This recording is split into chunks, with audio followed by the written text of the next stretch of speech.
Donc d'une manière générale, il y a eu réaménagement du calendrier scolaire, il y a eu intensification des cours et il y a eu également une forte concentration sur l'exécution des cours. Avant, comme vous le savez, dans nos établissements, il y avait beaucoup d'activités extrascolaires, parascolaires, les kermesses, les excursions, les sorties, etc., etc. Ce sont des activités qui sont tout à fait nécessaires pour permettre aux élèves de se détendre, d'apprendre également dans le divertissement, mais à cause de justement l'épidémie qui a raccourci le calendrier scolaire, nous avons été obligés de demander aux établissements de bien vouloir surseoir à l'examen, à l'organisation de toute activité qui pourrait prendre suffisamment de temps par rapport au cours. Donc, c'est ce qui nous a permis d'avancer de façon sûre dans le cheminement des programmes et nous avons mis en place des outils de suivi et parmi ces outils de suivi, il y a la programmation de la progression de l'exécution des programmes.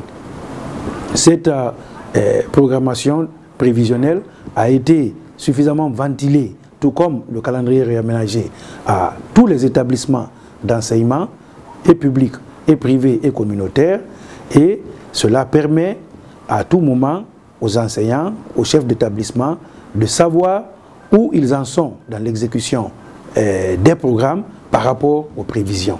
Et je dirais qu'aujourd'hui, nous sommes largement satisfaits parce que le rythme d'évolution, le rythme d'exécution des programmes est suffisamment en adéquation avec les prévisions. Ce qui fait que, à la date que nous avons indiquée pour les examens nationaux, nous trouverons que dans la presque totalité, ou sinon dans la totalité des établissements, les programmes sont exécutés à un niveau satisfaisant, nous permettant de procéder à une évaluation correcte et à une évaluation, disons, équitable des élèves.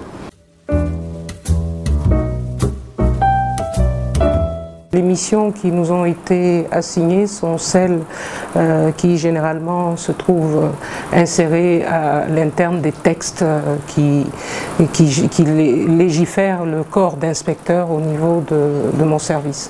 Donc il s'agissait d'assurer le contrôle, le suivi, l'évaluation et de la mise en œuvre de toutes les activités pédagogiques au niveau de l'enseignement élémentaire, de l'enseignement secondaire et récemment avec le rattachement de l'alphabétisation à notre département, des activités d'alphabétisation et d'éducation non formelle.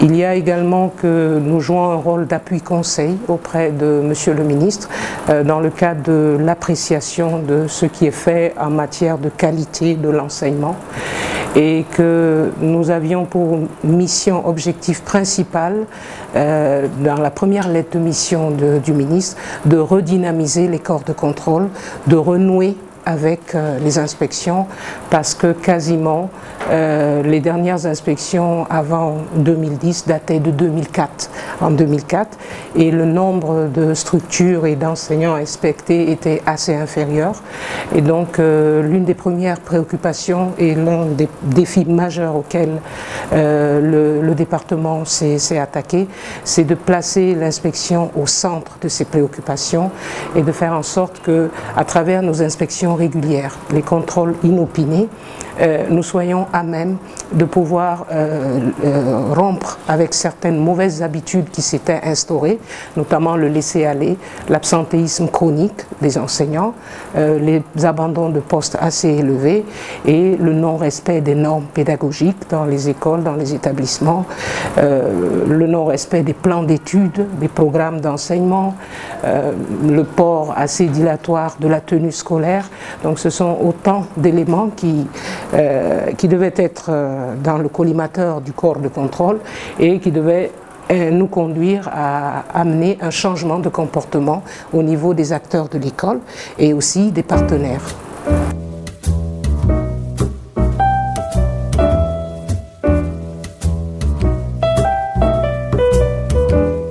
Les examens nationaux en 2010, les résultats auxquels nous avions abouti étaient des résultats peu reluisants, dans la mesure où le rendement était très faible Et ce qui a conduit notre département à une analyse à travers la tenue d'un salon, le salon de l'éducation nationale en 2011, qui a permis vraiment de faire un état des lieux assez exhaustif et de voir quels étaient les problèmes. Alors, quand on prend le domaine des examens, nos évaluations étaient peu crédibles.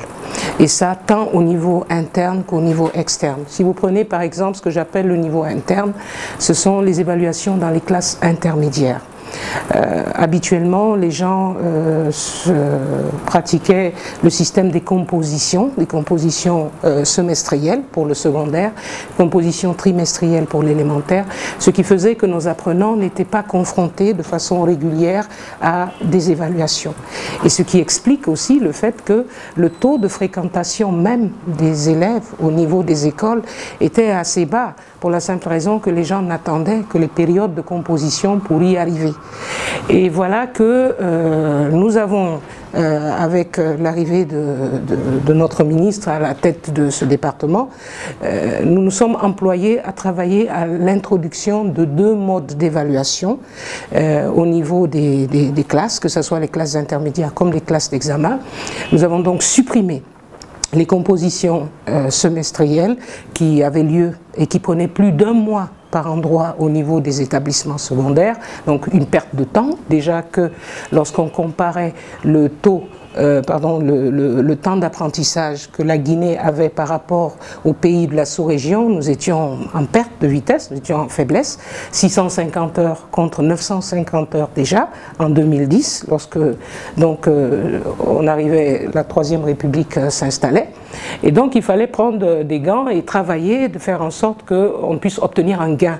Et donc en supprimant ces compositions, dans le nouveau mode d'évaluation, nous avons pu obtenir un gain et améliorer considérablement le temps d'apprentissage. Alors ça c'est important lorsqu'on parle de l'enseignement et des évaluations. L'enseignement et l'apprentissage rime avec les évaluations. Nous avons travaillé aussi au fait qu'il fallait réaccoutumer l'apprenant à l'évaluation. C'est-à-dire que les examens nationaux, si vous voulez, c'est le terminus. Mais lorsque l'enfant passe d'une classe à une autre, dans les classes intermédiaires, il faut déjà qu'il soit habitué à un comportement qui lui permette, qu'il peut dupliquer quand il est en classe terminale, comme on dit, lorsqu'il achève son cycle. Mais si déjà, dans les classes intermédiaires, il prend des mauvaises habitudes, il n'est pas habitué à être évalué continuellement, et maintenant, avec le secondaire, ce qui a été introduit, c'est que chaque élève, pour chaque mois, doit être évalué 2 fois dans sa matière. Donc, toutes les quinzaines, l'enseignant s'arrête pour contrôler les acquis scolaires. Or, avant, il n'y avait pas cette évaluation régulière.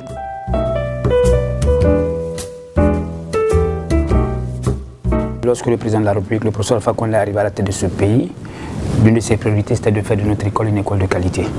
L'école s'articule de 3 axes dans le cadre de son développement. C'est l'accès, c'est la qualité et c'est la gouvernance. L'accès, c'est quoi? C'est faire en sorte que l'ensemble des enfants guinéens soient capables ou alors aient accès à l'enseignement à l'école. Donc, lorsque nous sommes arrivés à la tête de ce département, sous l'instruction du président de la République, la première des choses était de faire en sorte que nos enfants puissent avoir naturellement accès à l'école et l'école de bonne qualité. Ce qui sous-entend que nous devions travailler dans le cadre de favoriser les constructions des salles de classe, de faire en sorte que sur l'ensemble du territoire, en tout cas partout sur la SUDA, que nous puissions mettre en place des salles, que nous puissions faire en sorte que l'État et les partenaires techniques puissent investir afin qu'il y ait des salles de classe.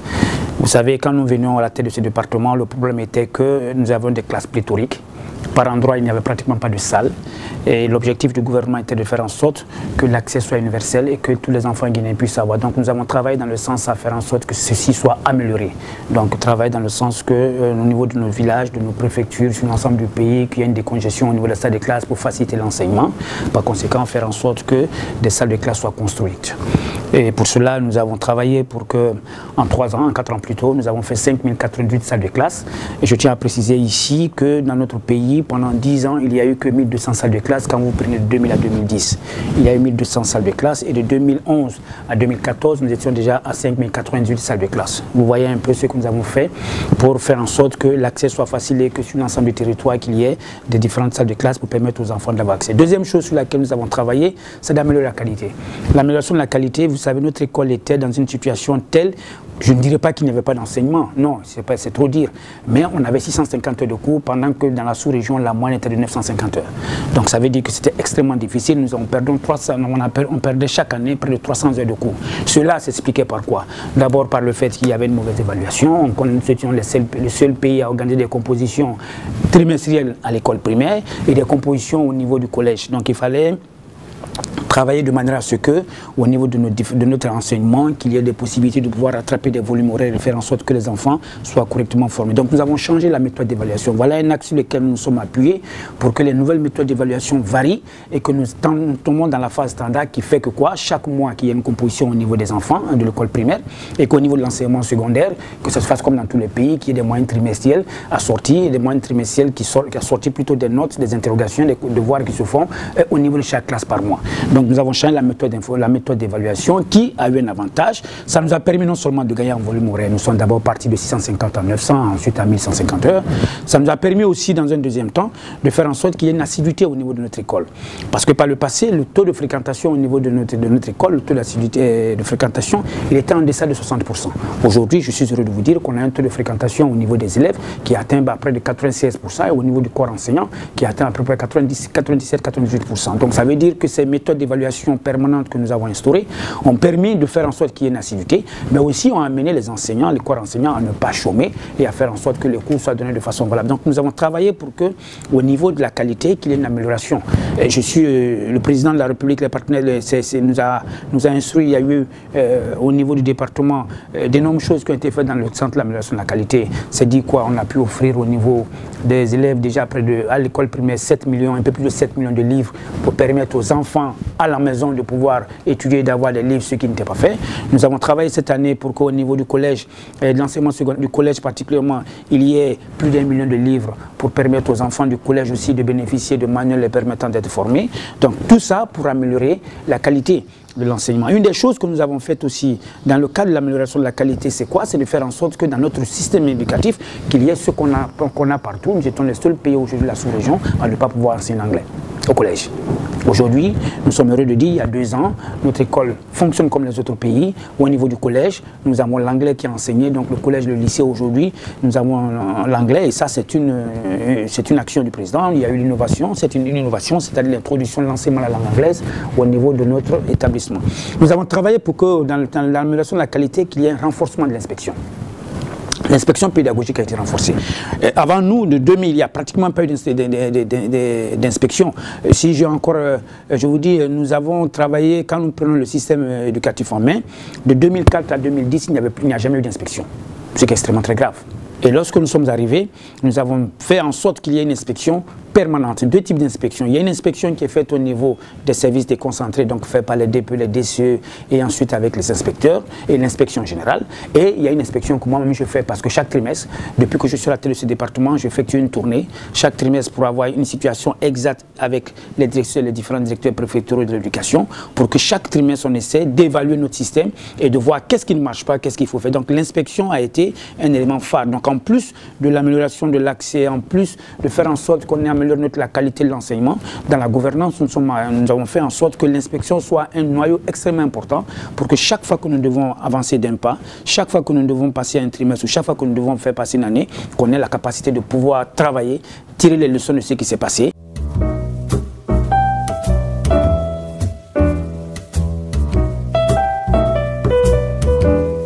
Dans un premier temps, qu'est-ce que nous avons fait? Nous avons d'abord cherché à former les formateurs.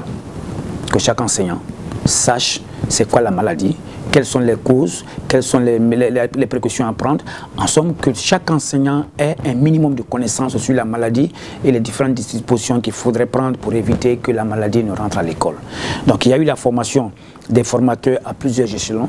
D'abord sur le plan national, nous avons formé un groupe qui après s'est redéployé pour faire la formation régionale.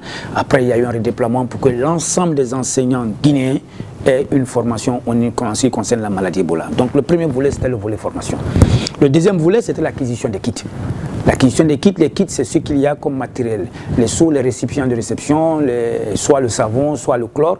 Il fallait créer des conditions pour que tout ceci soit disponible. Donc l'État nous a permis, avec les partenaires naturellement, nous ont permis d'avoir à la disposition de l'ensemble des écoles guinéennes, le matériel nécessaire pour assurer le lavage des mains. Le président de la République s'est investi lui-même pour nous envoyer des thermoflash.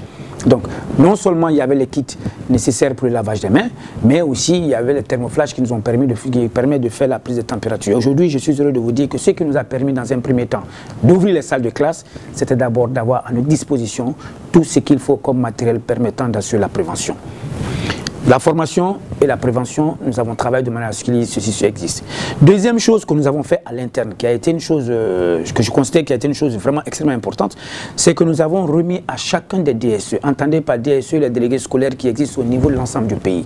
Nous avons remis à chaque DSE, il y en a 420. Ça veut dire que sur l'ensemble des sous-préfectures, il y a une représentation. Nous avons remis à chaque DSE un numéro flotte.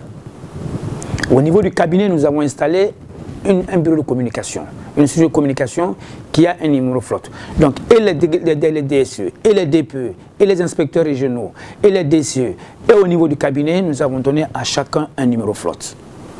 La cellule appelle tous les matins tous les DSE pour avoir un état des lieux en ce qui concerne chacune de nos écoles.